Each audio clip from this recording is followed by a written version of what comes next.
Hello sir, magandang hapon. Ay, magandang hapon din. Ako nga pala Ay, anong ginagawa nyo dito? Ako ba nga pala si Contractor Mibo Vizcaya. Bali, pinapahukay ko na yung mga nawawalang flood control dahil ako'y pinipiga na ng barangay. Dahil kailangan ko daw may isumite yung mga flood control project na mga nawawala. Ayan. Bali, pinapahukay ko na siya. Sinisimula ng hukayin para maipasa ko na sa barangay official dahil pinipigaan ako ng barangay official na maipasa ko na yung mga picture ng mga flood control project na mga nawawala. Kaya wag kayo mag-alala mga kababayan, bali lalabas ko na yung flood control project ng mga nawawala. Ayan, pinapaumpisa ko ng pinapahukay. Ayan ang ginagamit namin na backhoe, isa lang kasi yan.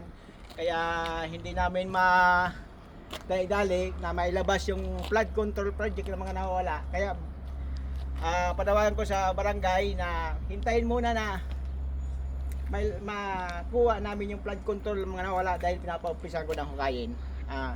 Yan lang ko, masasabi ko lang po na hintay-hintay lang at ako'y talaga pigang-piga na at ako'y kailangan ko nang mailabas yung mga flood control project ng mga nawawala. Ayan, bali yan, maganda yan doon.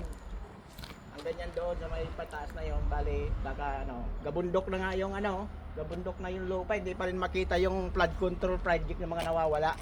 Kaya abangan nyo.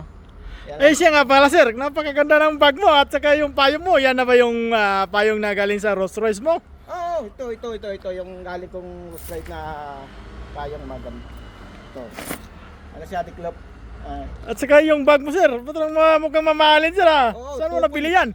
2.5 million to, galing tong ibang bansa. Imported to. Walang makagayam ng bag na to dahil walang bag na kaparehas.